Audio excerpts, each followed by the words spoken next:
नमस्कार दोस्तों, welcome back to civil auto. तो आज हम बात करने वाले हैं आपके इंपॉर्टेंट डाउट्स के बारे में जो एनसीएल के रिगार्डिंग है। ठीक है, sorry for let the video बहुत लेट हो गया। ठीक है, टाइम नहीं था, इस वजह से लेट हो गया वीडियो।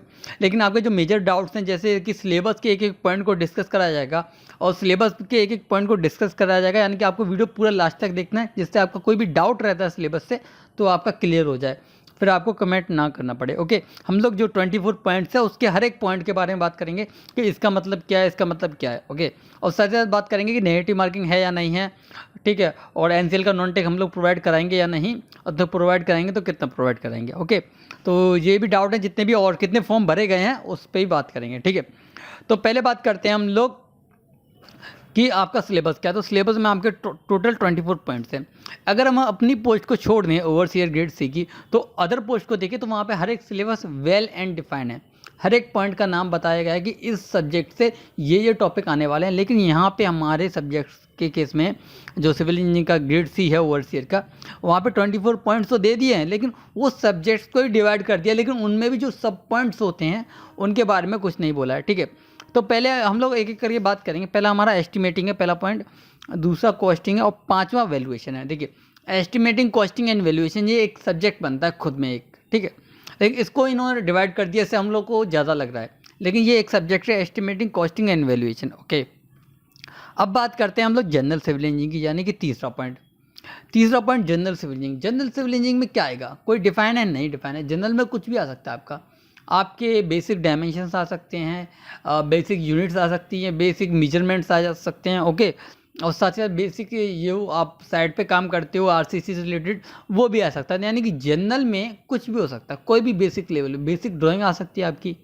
ठीक है, यहाँ पे कोई चीज़ डिफाइन नहीं है, तो आपको इसके पीछे नहीं पड़ना है कि जनरल सिविल इंजीनियरिंग का मतलब क्या है।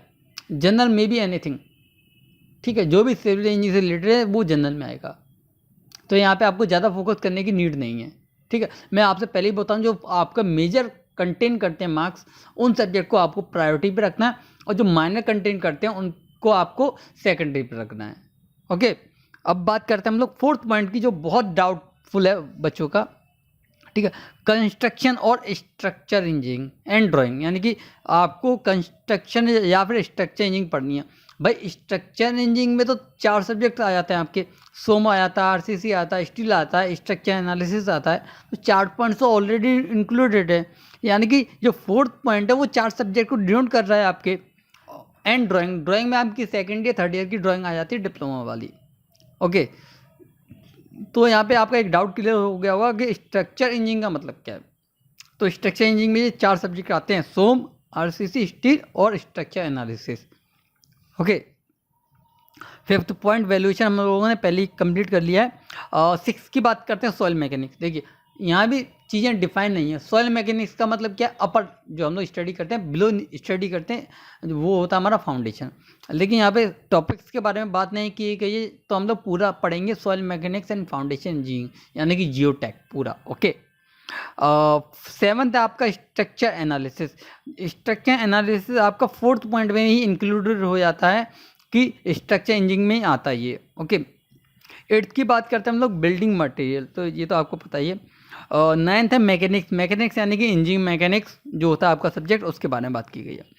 10th है आपका कंक्रीट स्ट्रक्चर। अब ये कंक्रीट स्ट्रक्चर का मतलब है आरसीसी, रीइंफोर्स सीमेंट कंक्रीट, या फिर आरसीटी बोलते हैं कहीं पे, रीइंफोर्स कंक्रीट टेक्नोलॉजी। ओके, तो कंक्रीट स्ट्रक्चर का मतलब ये है। ओके, अब बात करते हैं स्टील स्ट्रक्चर। तो ये भी स्ट्रक्चर इंजीनियरिंग में इंक्लूड हुआ था पहले ही, तो ये फिर से लिखने की जरूरत क्या पड़ी। ये इस वजह से लिख रहे हैं क्योंकि बच्चे कंफ्यूज हो जाएं।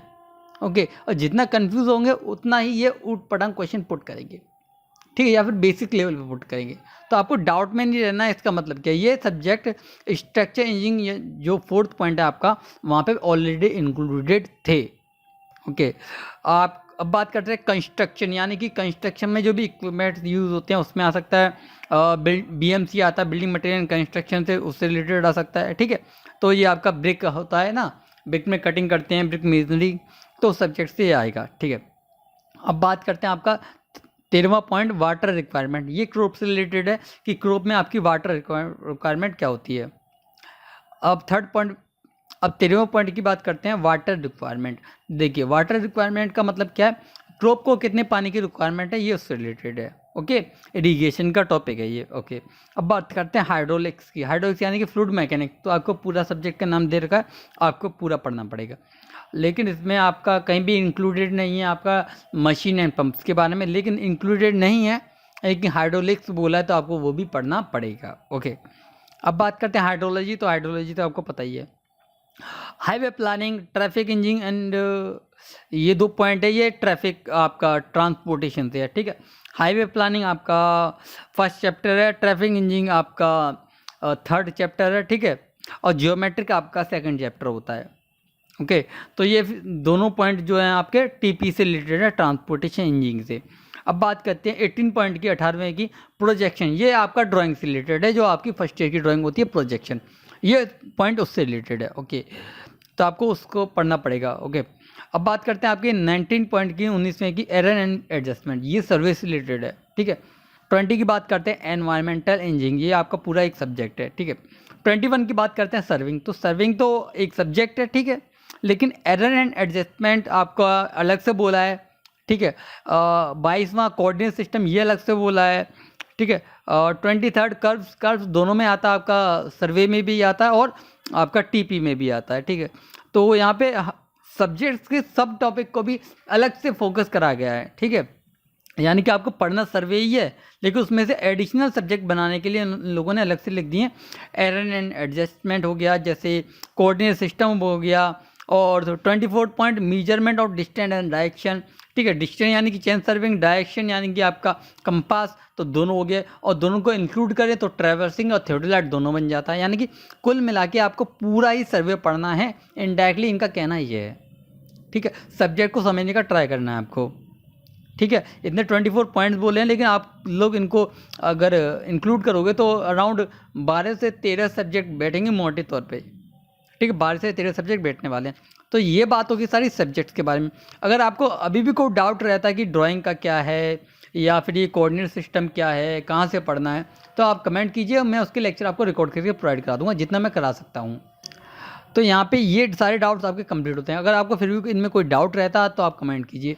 मेरे पास किसी भी पॉइंट के नोट्स नहीं है, जैसे कि आपको बोलें कि ड्राइंग के नोट्स हैं, तो ड्राइंग के नोट्स नहीं है मेरे पास। ठीक है, कोऑर्डिनेट सिस्टम ये मैं आपको लेक्चर प्रोवाइड कर सकता हूँ, ड्राइंग के आपको सिर्फ क्वेश्चन प्रोवाइड कर सकता हूँ। ठीक है, प्रोजेक्शन के आपको क्वेश्चन प्रोवाइड कर सकता हूँ। ठीक है, इतना हो सकता है, इससे ज़्यादा नहीं हो सकता, क्योंकि मेरे पास नोट्स नहीं है और टाइम भी इतना नहीं है कि मैं नोट्स बना सकूँ आपके लिए। ओके, और अब बात करते हैं हम लोग कि नेगेटिव मार्किंग है या नहीं इसके बारे में। तो उसमें कोई नेगेटिव मार्किंग नहीं है। और सिलेबस क्या होने वाला है आपका, 70-30 का रेशियो होने वाला है। कितने जो एग्ज़ाम पैटर्न है 70-30 का होगा, यानी कि 70 आपके टेक्निकल आएंगे और 30 आपके नॉन टेक्निकल आएंगे। ठीक है, 70 टेक्निकल में आपका सिविल इंजीनियरिंग से रिलेटेड जो आपका सिलेबस दे रखा है 24 पॉइंट्स हैं वो आने वाला है, और 30 में आपका नॉन टेक आएगा, जो आपको मेंशन कर दिया जाएगा, जैसे कि आप इमेज में दिख रहे हो। ठीक है, अब बात करते हैं आपका एनसीएल का नॉन टेक। तो एनसीएल के नॉन टेक के कुछ लेक्चर्स हैं हमारे। ठीक है, वो लेक्चर नहीं, आपके क्वेश्चंस हैं। ठीक है, तो वो क्वेश्चन की फॉर्म में मैंने आपको लेक्चर प्रोवाइड करने का ट्राई किया है, तो उनको देखिएगा आप, तो आपको हेल्प हो जाएगी। ओके, तो और एक लास्ट डाउट है आपका कि कितने नंबर ऑफ फॉर्म फिलअप हुए हैं। तो अराउंड लगभग, कंफर्म नहीं बोल रहा हूँ, लेकिन लगभग 15,000 फॉर्म अप्लाई हुए हैं एनसीएल ओवरसीयर ग्रेड सी के लिए। ओके, तो ये आपके डाउट क्लियर हो गए। पहला सिलेबस क्या है, दूसरा एग्जाम पैटर्न क्या है, तीसरा नेगेटिव मार्किंग क्या होने वाली है, चौथा आपका नॉन टेक क्या है, और फिफ्थ है आपका कि आपका क्या एग्ज़ाम पैटर्न होने वाला है। ठीक है, तो यहाँ पे आपके मेजर डाउट्स क्लियर हो गए हैं।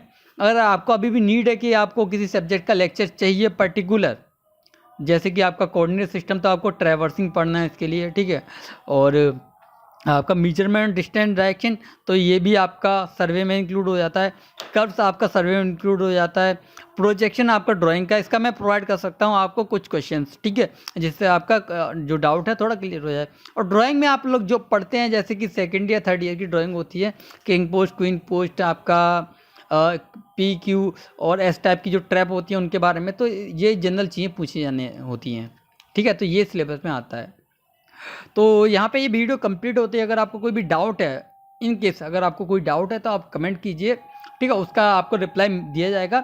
और साथ ही अगर आपको वीडियो अच्छा लगा हो, अगर कोई डाउट रह गया तो कमेंट कीजिए, नहीं तो वीडियो को लाइक कीजिए, अपने दोस्तों के साथ शेयर कीजिए। मिलते हैं नेक्स्ट लेक्चर में। Till then be happy, keep learning and keep smiling.